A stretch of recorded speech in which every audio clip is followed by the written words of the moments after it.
Hello, Divine Ones. Welcome back as we jump into lesson 2, which is a continuation of this module titled What You Are Not.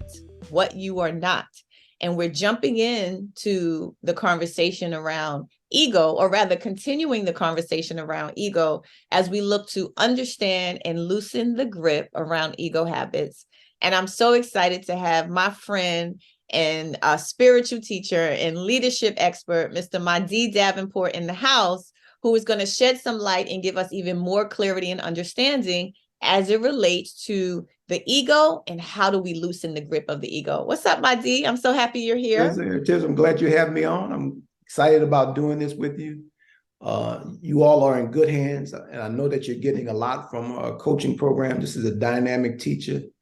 Follow what she says. You do it to the letter, you're going to get the results that she promises. All right. Well, I sure do appreciate that endorsement. Thank you. Yeah. I mean, all good and all real. Yes. Thank you. And by the way, I've learned so much from Mahdi in terms of what I have been offering in this course. And so I thought it was only appropriate that he would come in to this experience with me and be able to just welcome him and his voice in the space, because he can add a lot. And I know he will on this topic of ego habits. So Mahdi, let's just jump into it and talk about this idea of taking off the mask. So when you hear that in the context of this course and what you have heard from this particular module, because Mahdi did listen to the introduction video in lesson 1, what comes to mind for you? Help us to understand what taking off the mask means to you.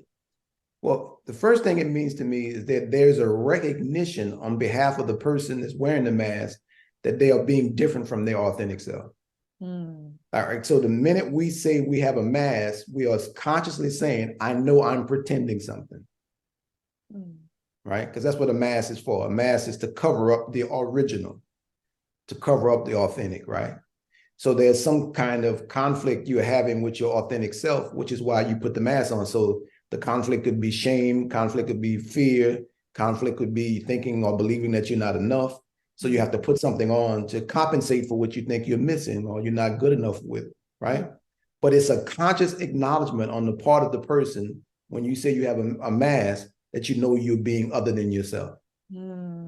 Wow. I love that. Thank you, Mahdi. You're welcome.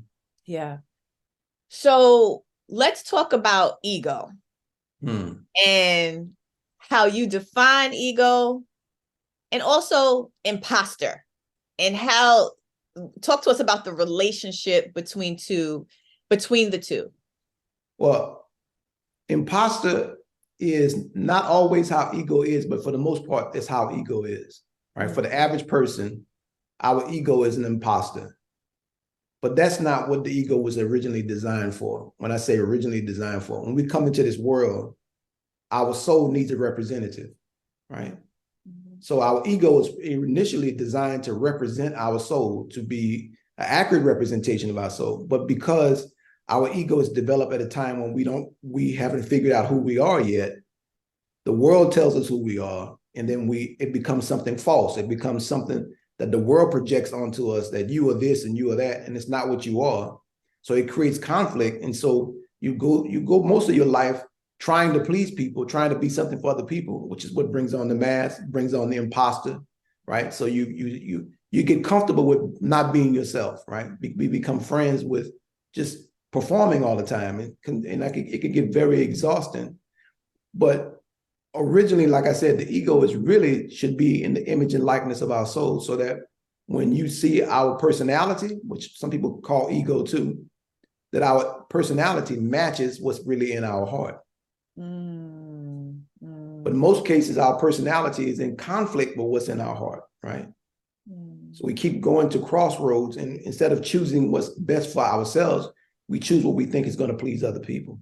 And you use the word performing. So the idea of pleasing other people connects to performing. Talk to us a little bit about performing. I know that's something that is very much a part of your teaching. Can you just elaborate a little bit on that? Like, so when we're in this ego place, we're putting on this performance. What does that look like?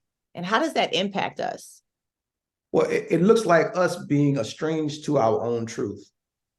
right? Us not being honest with it and true to it. And what it does, it causes us to feel less confidence, right? Because the confidence comes from us being in alignment with our own truth. When we are out of alignment with our truth, it interferes with our confidence, it interferes with our trust in ourselves. And that then disconnects you from your power, right? And what we want is to be connected to our power. So when we find ourselves performing for people, literally premeditating, because a lot of people do premeditating. You're gonna get ready to go talk to somebody, you premeditate what you're gonna say, think about how you should be or shouldn't be. And all that stuff gets in the way of you showing up authentically, right? That's all performing. The average person spends most of their life performing until we get to that point to where we realize we're not getting the results we want. And the results we really want is fulfillment, right? There's a saying that says, success without fulfillment is failure, right? So the goal is fulfillment. Performing never fulfills you. Never. So what we are not is an indicator to when we are in a place of performance. Yes. What we are not is always performance. Is always performance. Always performance. Mm-hmm. And you know it because sometimes you feel exhausted, you're always tired, you feel unrecognized, invisible. And no matter how much you do it, it's never enough. It's like you always got to do more, which tells you that you're not being yourself. So you talked about our truth. Then what is our truth? Oh, that's a good question, Tirzah. Our truth includes things such as how we feel in any given moment, what we think, our perspective, what we see, what we want from any given situation. And then it also includes our talents, our gifts, our abilities, our intuition, our gut, our instincts, our first mind. It's a lot that we have that's our truth, right? It also includes our experiences, right? So think about how we oftentimes in our workshops, we say, speak from the first person, right? And speak from your own experiences. Why are we saying that to people? We say that because we want them to come from their authentic self, because you have authority in your experiences. You don't have authority in my experiences, right? We all have authority in our own experiences. So when you come from your experiences, you come as your authentic self and you present yourself in your power to other people. But you got to develop I would say, the practice of trusting your truth. Your truth is what it is for you for a reason. Your truth backs you up. It supports you. It offers you protection. Outside of your truth, you have no protection. You have no backup. You have no support because you're in the land of deception and lying, right? My D, let's talk about this from the soul perspective, right? Like I hear a lot of like the tangible, practical. How does this play out around the soul? Because a lot of the course is really inviting the woman to look within, right? So when we talk about what you are not, it's an indicator that you are looking out of yourself, right? So talk to us about how that looks from a soul perspective when we are being what we are not in the performance space.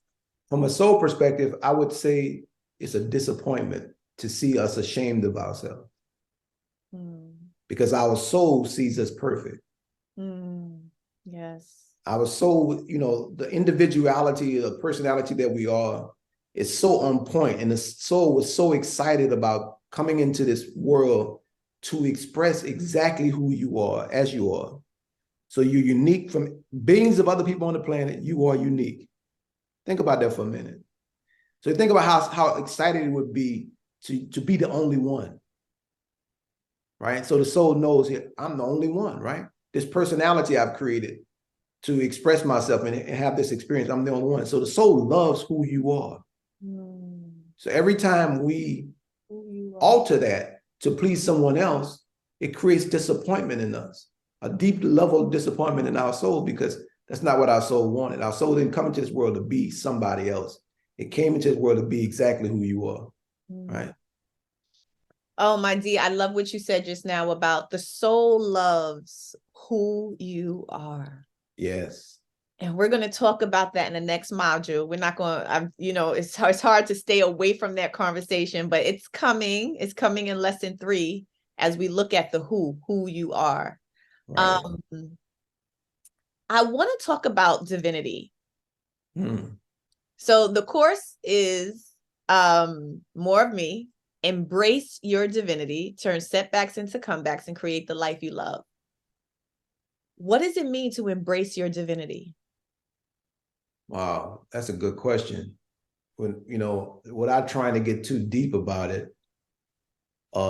it's getting back in touch with your innocence.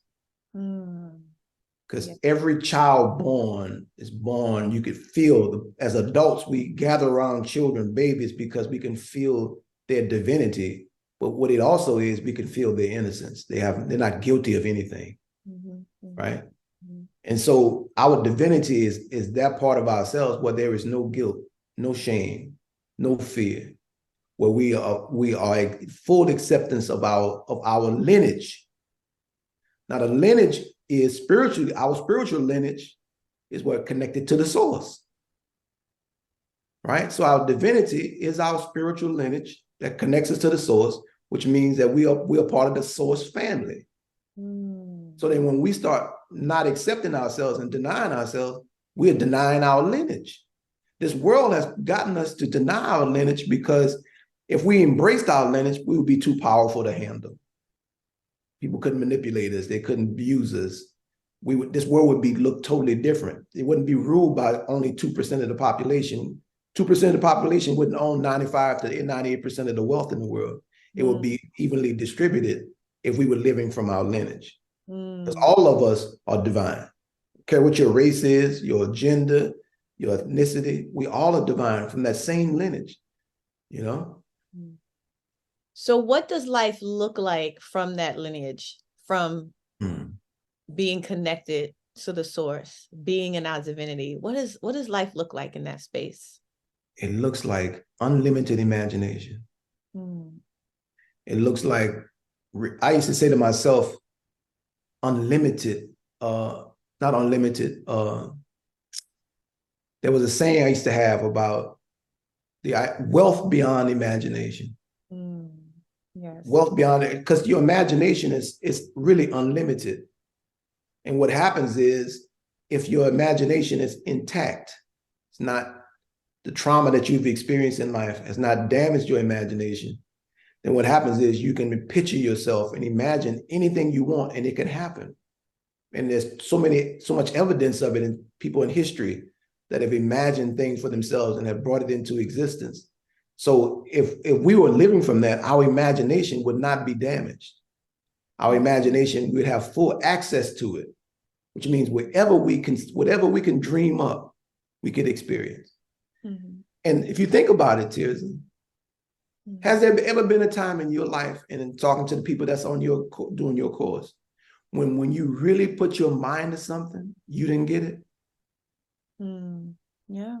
Can you honestly, if you're honest about it, whenever you really put your mind to it and focused your attention on it, didn't you get what you were after? Yes. Well, my dear, I say I'm a manifester, and I believe that every woman, a super manifester, and I believe that when every woman who takes this course will also be a super manifester because of teachings like this, for sure.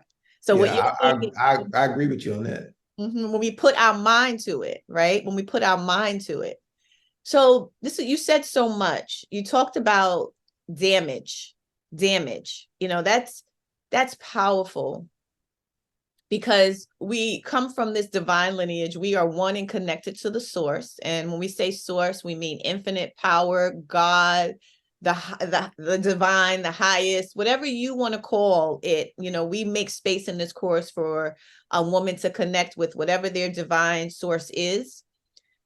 We come from that lineage of divinity. We have that connection as babies, and then something happens. Yes.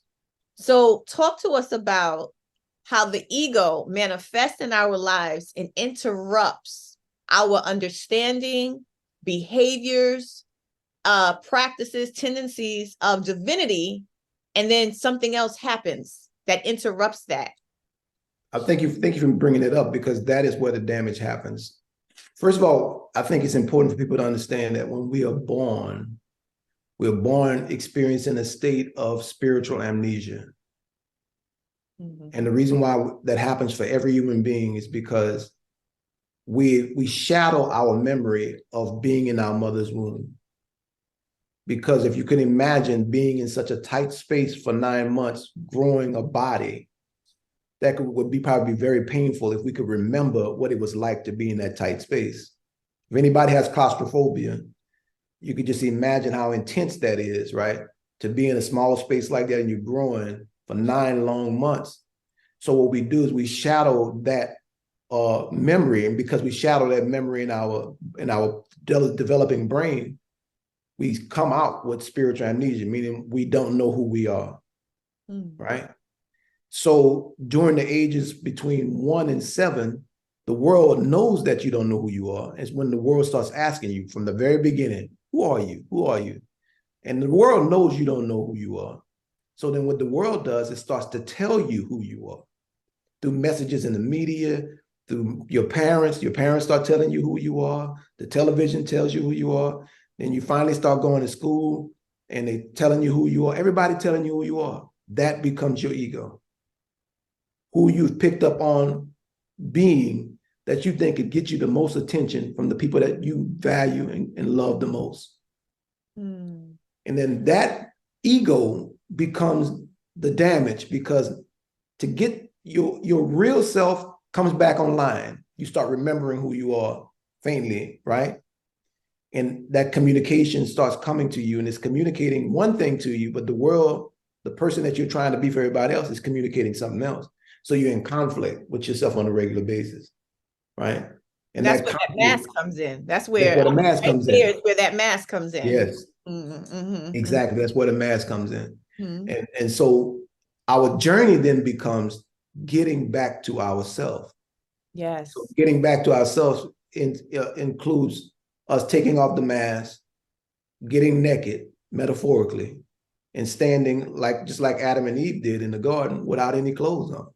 Yeah. But that's, the clothing thing is a metaphor for being transparent, really showing up as who you are and being unashamed of yourself, unashamed to be naked. Woo, Madi, I don't know about you. I have to breathe for a moment because I'm emotional, and I'm emotional because the spirit is, as they say in the church, in this place. I don't know how you're feeling, but I know that me and you are speaking from our divinity right now, and that energy is so heavy for me, and the light that's just coming through, and to be able to have this rich conversation, because literally a woman can be set free from all those programs and conditions. And I didn't plan on crying. So this is something I wasn't expecting this. It's gonna go worldwide. Tears of strength. What's that? Tears of strength. Tears of strength. Just the beauty of understanding this could literally be transformative, to someone's life. And I'm just so grateful for the conversation. I'm so grateful it is divinely led, and that the presence of divinity is right here, right now on this recording. Yeah, that's all. Beautiful. Yeah. I say amen to that, and I second. Because it really is an opportunity for freedom. I used to do a woman's course. It was called Ultimate Woman's Project, and we used to say to the women who would sign up for the class was 5 weeks long, that you could be in the class for all 5 weeks and never start the course. And they would say, well, what does that mean? That means until you take off the mask or until you give your accurate location, the course doesn't start. In other words, the journey really begins when you take the mask off. That's when it officially starts, because that's when you really start interacting with your true self and you start learning to appreciate who you are as you are, not as the person you've been trying your best to be for everybody else. Because at the end of the day, you will come back home. We all come back home. Yeah, beautiful, beautiful. I love it. Beautiful. Okay. All right, so that is a perfect segue to the 5 ego habits, right? And how they manifest in our lives.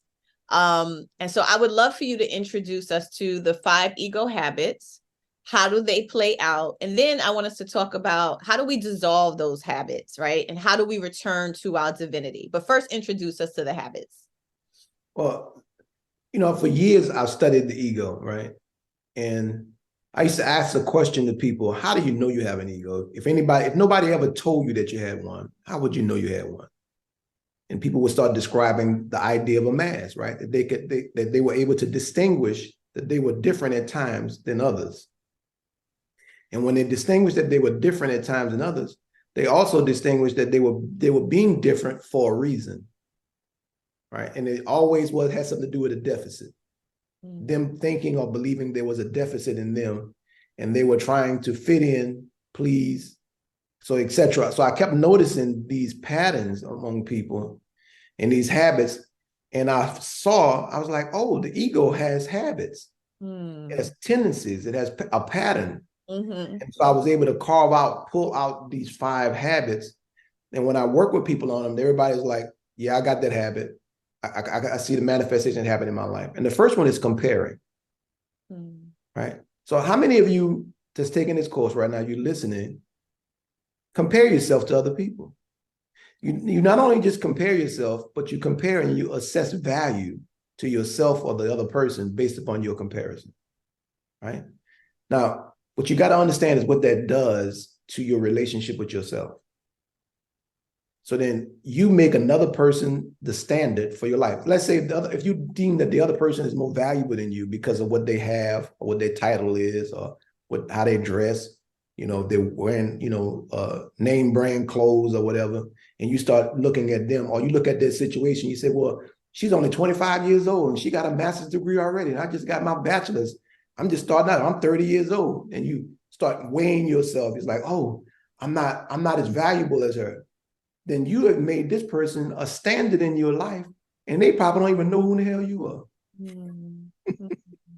And we do it all the time by comparing ourselves to other people. They don't even know who we are. They're going on with their life. They're doing their thing. And here you are holding yourself up based upon a comparison, because they're in a different situation than you. The thing that you got to understand is that all of us have a different life to live. And we got to learn to love our life. But these ego habits keep us looking at everybody else's life, right? So we spend our life focused on everybody else's life, not getting clear about our life. And the only life you can live, guess what? Is your own. Yeah. So it's almost like not cutting the grass in your yard and grooming your yard and thinking when you drive up after weeks of not cutting the grass, it's going to look pretty. It's not going to look pretty if you leave your life to focus on everybody else's. You eventually got to come back to yours anyway. So the next habit is pleasing. Now, I talk to people all the time. People say, I'm a people pleaser. Oh, I'm a people pleaser. That also means that you are taking part in small doses of manipulation. Because to try to please somebody is saying that you're trying to do something to get them to like you. It's almost like going on Facebook or Instagram and you're trying to get likes. So you live your life trying to get likes, right? But and you're trying to get likes based upon how other people deem your value, right? So let's say that again, how other people deem your value. Yes, because you are transferring your power over to the person that you're trying to please. Because if you don't please them, then you're going to think you're less than, right? So what you're doing is literally transferring your power. Every one of these habits transfers your power over because the ego don't know who in the hell you are. The ego doesn't. The ego just knows that the world wants it to be something. So the ego ends up trying to be everything for everybody. You're a different person for your parents, different person for your peers. Essentially what it is peer pressure. And these habits are like bottled up peer pressure, how we create our own peer pressure, right? So the third one is criticizing.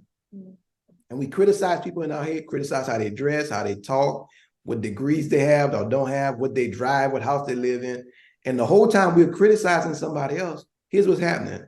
We are paying attention to the criticizing. And whatever we're criticizing people on, we automatically think people are doing the same thing to us. So what it does, it causes us to cut down on our expression, to cut down on taking risks in life, So we start playing it safe. The more we criticize, the more safe we play it, because we don't want nobody to do what we're doing to them inside our head, right? Mm-hmm. How does that play out with the self, though, right? With criticizing self. That is an ego habit for sure, right? The thinking you have about yourself and how it impacts you from being further and further away from your divinity. Well, thank you for saying that, because the reality is when you're criticizing other people, you are criticizing yourself. Mm-hmm. That's the thing I was saying. You're paying attention to what you're doing to other people because you are applying those same rules to yourself, right? Mm-hmm. And what you're doing is projecting them onto other people, but it's really coming from the source, which is coming from you. Yeah, yeah. How you see yourself, what you think you're worth, what you think you're not worth, in comparison to other people. Other people. Now, the other part about that is, as a woman who lives in her divinity, she sees love in others. She is love, and she loves and appreciates and sees and looks for the love in others.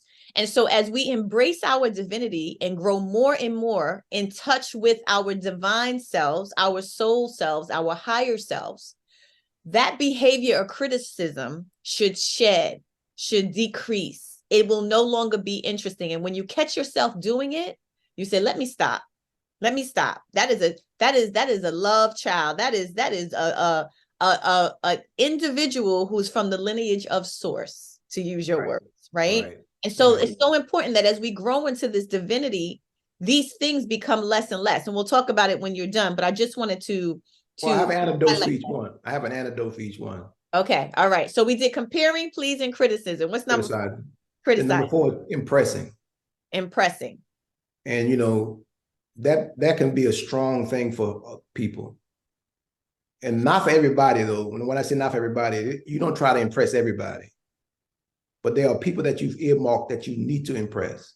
So when you get in front of them, you may put on double mask, and then a Halloween costume too, because you really feel like you got to perform at your best for them.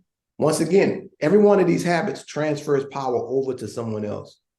So even in you feeling like you've impressed them, you still give your power to them. And here's the thing, they don't even realize you're doing it. They don't know you're trying to impress them. They're just being who they are, right? And number five is proving.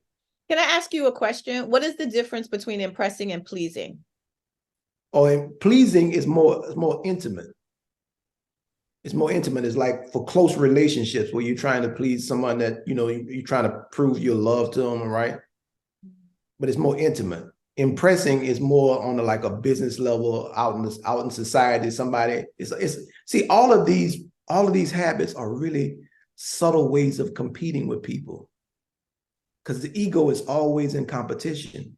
That's the spirit that the ego operates from, competition. So the fifth one is proving.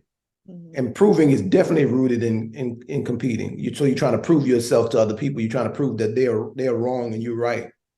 I remember as a point in time in my life, being right was so important to me, because that was an aspect of proving myself, right? Because if I prove I was right, then I felt like I had value, right? So those five things are all in the spirit of competition. Yeah. So we not only compete with other people that don't know we're competing with them, we're in competition with ourselves. Yeah. I want to highlight the proving. There's a quote that Dr. Wayne Dyer says. He says, "Do you want to be right, or do you want to be happy?" Right. That resonated with me so much, because we lose ourselves in the space of needing to be right. This is where the ego is like flaming and on fire and is totally in its power, and thus taking our power away from us, ourselves, and because we need to be right. And when we need to be right and we're going back and forth with people proving something, what diminishes is our happiness, our peace, our joy, our alignment to self. Right? So shedding this behavior, this pattern, this habit is, amongst all of them, are so important. I love it. I love it. Yeah. So Mikey, continue. Because what you're saying is so important to us, because it keeps us in the spirit of competition with ourselves and with other people. Right? So what ends up happening is we don't learn how to cooperate with ourselves, and we don't learn how to cooperate with others. cooperate and collaborate with others, right? So what I say is that those habits need to be replaced, because you can't like break a habit. You can replace a habit. In other words, you could use that same pathway that has been developed in your brain that's moving you in the same direction. You could repurpose it. So instead of comparing, so you know you're going to still compare. When you find yourself comparing, do it for the purpose of appreciating the difference that you see in people. The difference that you see in people, the difference that you see in yourself, and appreciate it. Like really be able to say, I see why this person is the way they are. And man, that's nice, because that's different from me. Because if you can appreciate the difference in others, it automatically creates appreciation in yourself for your difference, right? That way you're not assessing value to the difference. You're just acknowledging the difference and appreciating it. Because appreciating is a word that, like appraisal. You're appraising it, but not for the sake of making it higher or lower, just for the sake of really just looking at God's work, at the source's work, right? Because we all are made different for a reason. Instead of pleasing, just care. Demonstrate that you care. You know, don't do it based upon you trying to get them to approve or validate you, but just that you are demonstrating that you have a love for them or a care for them, and you're doing it because it makes you feel good. Just care. Instead of criticizing, compliment people. Compliment. Create a habit for yourself that when you find yourself moving to criticizing people in your head, find something about that person, and even in your mind, that you can compliment. If you had the opportunity to tell them, you could tell them what you can compliment them on. Find something to compliment people about. Because what that does is also trains your mind to start being solution oriented. Because see, the criticizing is making you problem oriented, right? You go to the problem first. So, but complimenting makes you go to the solution first. You find the thing that's working first. Compliment a person. You know, that's a nice dress you have on. I really like how that hairstyle looks on you. I really like what you said. You know, and find something that you mean when you say it, so that people could feel it. Yeah, you know? yeah, I love it. And instead of trying to impress people, just share. Share. Because you want to share yourself, you want to share your experiences, but you don't do it from a place of impressing. Just share. Share yourself. Share. Yeah, share your experience. Share your experiences, share yourself. Right, because that's when we try to impress people, we're using our experience to try to compete with them on an unimpressed level.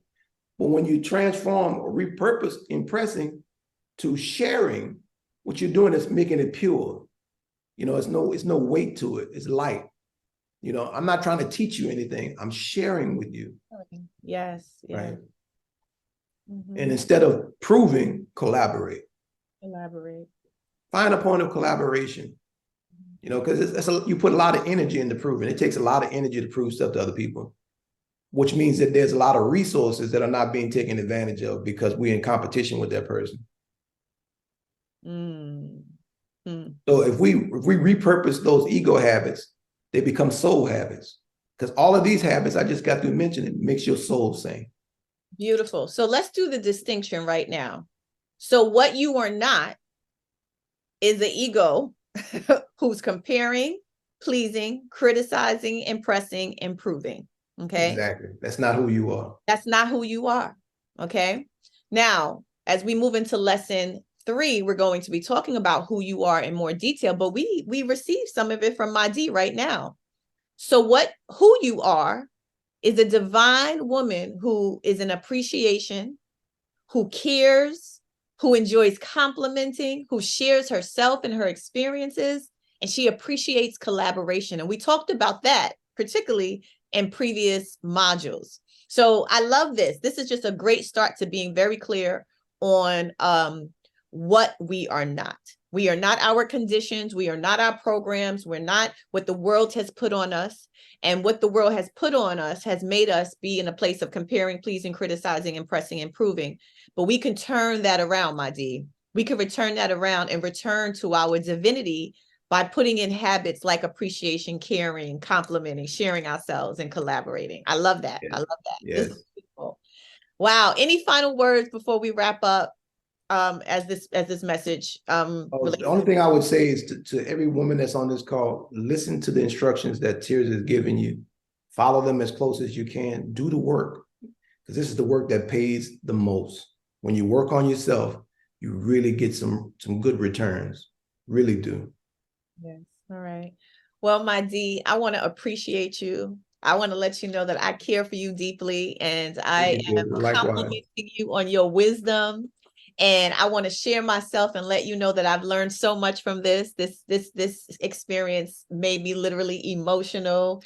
And let's keep collaborating and doing this great work to bring a return to divinity to this world. Imagine Yeah. that being the mission. Imagine that Amen. being the purpose. So let's keep Amen. collaborating on that. I appreciate you and thank you. Appreciate you too. Yes. All right. Divine ones, I will see you in lesson 3. Take a break, breathe. There was so much information from this conversation. Go to your workbook because I have some reflection questions for you based on this conversation. I'll see you in the next lesson. Great job.